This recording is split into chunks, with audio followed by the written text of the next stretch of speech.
ایک دن رقص و سرور کی محفل میں بیٹھا ہوا تھا کہ اس کے کانوں میں دور سے تلاوت قرآن پاک کی آواز آئی کہ کوئی شخص ان الابرار لفی نعیم آیات مقدسہ کی تلاوت کر رہا تھا۔ موسیٰ بن محمد نے گانا بجانا بند کروا دیا اور کہا بتاؤ یہ آواز کہاں سے آ رہی ہے اور کس کی ہے؟ رئیس کے ملازموں نے قاری صاحب کو ڈھونڈا اور موسیٰ بن محمد کے پاس لے آئے۔ موسیٰ نے کہا آپ کیا پڑھ رہے تھے؟ دوبارہ پڑھیں۔ قاری صاحب نے قرآن پاک کی تلاوت کی تو موسیٰ رونے لگا، روتے روتے بے حال ہو گیا، اور پھر یہ حال ہوا کہ اللہ کی بارگاہ میں توبہ کی، تمام برے کام چھوڑ دیے اور متقی پرہیزگار بن گیا۔ عزیز دوستوں، قرآن پاک کی عظمت کا کیا بیان ہو کہ جس نے بھی قرآن پاک سنا تو اس کا دل گلاب کی پتی کی طرح نرم ہو گیا۔ اسی طرح طفیل دوسی کا مشہور واقعہ ہے۔ طفیل دوسی عرب کا بہت بڑا اسکالر تھا۔ وہ جب مقابلے میں جاتا اور اپنی فصاحت و بلاغت سے بھرپور گفتگو کرتا تو مقابلہ جیت جاتا۔ ابو جہل کے پاس طفیل دوسی آیا۔ اس نے کہا کہ میں بہت بڑا اسکالر ہوں، پورے عرب میں مجھ سے زیادہ تبلیغ کرنے والا کوئی نہیں۔ ابو جہل نے کہا بے شک تم سچ کہتے ہو، مگر میرا مشورہ ہے کہ تم محمد صلی اللہ علیہ وآلہ وسلم کے قریب مت جانا، اگر جاؤ بھی تو اپنے کان بند کر لینا، ان کی بات نہ سننا۔ طفیل دوسی نے کہا اے عمرو بن حشام، تم نے میرا اشتیاق بڑھا دیا ہے، مگر یاد رکھو مجھ پر کسی کا اثر نہیں ہونے والا۔ میں جاتا ہوں اور دیکھتا ہوں کہ محمد صلی اللہ علیہ وآلہ وسلم میرا کیا بگاڑ لیں گے۔ عزیز دوستوں، طفیل دوسی چلتا چلتا بارگاہ رسالت میں پہنچا۔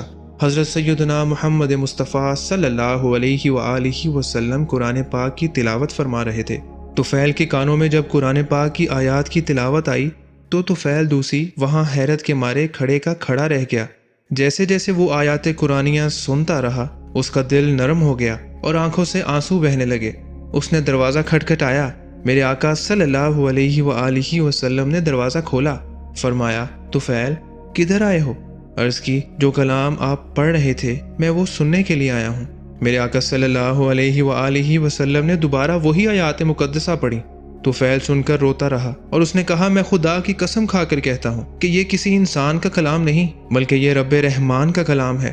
قرآن کی آیات سن کر طفیل دوسی پیارے آقا صلی اللہ علیہ وآلہ وسلم کے مبارک قدموں میں گر پڑا اور عرض کی آقا مجھے کلمہ پڑھا کر مسلمان کریں، اور کلمہ پڑھ کر صحابی رسول بن گئے۔ تو اسی طرح دوستوں، یہ ہماری خوش قسمتی ہے کہ ہمیں یہ رات حاصل ہوئی جس رات قرآن پاک نازل ہوا تھا۔ یہ رات کوئی عام رات نہیں، یہ رات کوئی معمولی رات نہیں، یہ شب قدر ہے، اور اس رات کی عظمت پر اللہ تعالیٰ نے پوری سورہ نازل فرمائی ہے۔ اور اللہ فرماتا ہے بے شک ہم نے اسے لیلۃ القدر میں اتارا، اور تم کیا جانو وما ادراک ما لیلۃ القدر، کہ لیلۃ القدر کیا ہے؟ آگے ارشاد ہوتا ہے لیلۃ القدر خیر من الف شہر، لیلۃ القدر 1000 مہینوں سے افضل ہے۔ 1000 مہینے کو اگر سالوں میں کنورٹ کیا جائے تو 83 سال کچھ ماہ بنتے ہیں، اور ارشاد ہوتا ہے کہ یہ رات 1000 مہینوں سے افضل ہے۔ اس رات کی جانے والی عبادت 1000 مہینوں کی عبادت سے افضل ہے۔ صحابہ کرام رضی اللہ تعالی عنہما کے سامنے ایک مرتبہ ہمارے آقا صلی اللہ علیہ وآلہ وسلم نے بنی اسرائیل کے عابدوں اور زاہدوں کا ذکر فرمایا کہ ان کی عمریں سینکڑوں سال ہوتی تھیں اور وہ ہر گھڑی اللہ کی عبادت میں مشغول رہتے تھے۔ ایک صحابی نے بارگاہ رسالت میں عرض کی یا رسول اللہ صلی اللہ علیہ وآلہ وسلم، ہم تو بڑے بدبخت ہیں، ہماری عمریں تھوڑی ہیں اور ہم بنی اسرائیل کے عابدوں کی طرح عبادت نہیں کر سکتے۔ تو یہ سورہ مبارکہ انا انزلناہ فی لیلۃ القدر نازل ہوئی کہ جس میں اللہ تعالیٰ نے فرمایا کہ یہ رات 83 سال کی عبادت سے بڑھ کر ہے۔ اگر ایک شخص کی زندگی میں 50 مرتبہ لیلۃ القدر کی رات آتی ہے تو تقریباً 41,500 برس کی عبادت جتنا ثواب 50 راتوں میں بنتا ہے۔ تو میرے آقا صلی اللہ علیہ وآلہ وسلم نے فرما دیا کہ میرے غلاموں، اللہ تعالیٰ نے تمہیں لیلۃ القدر عطا فرما دی جس کی عظمت بیان ہی نہیں کی جا سکتی، لہٰذا تم پریشان نہ ہو بلکہ اس رات خاص طور پر اپنے رب کی عبادت کرو کیونکہ یہ رات 1000 مہینوں سے افضل ہے۔ آگے ارشاد فرمایا تنزل الملائکۃ والروح فیہا باذن ربہم من کل امر، کہ اس رات فرشتے اور حضرت جبرائیل علیہ السلام نازل ہوتے ہیں۔ یہ رات سلامتی والی رات ہے، یہ رات امن والی رات ہے، اور طلوع فجر تک سلامتی ہی سلامتی ہے۔ یہ رات دعائے قبولیت کی رات ہے۔ اپنے لیے، دوست و احباب کے لیے اور والدین کے لیے، تمام گزرے ہوئے لوگوں کے لیے دعا کیجیے۔ حضرت سفیان ثوری رضی اللہ تعالی عنہ کے نزدیک اس رات میں دعا میں مشغول ہونا سب سے بہتر ہے، اور دعاؤں میں سب سے بہتر وہ دعا ہے جو حضرت سیدہ عائشہ صدیقہ رضی اللہ تعالی عنہا سے منقول ہے۔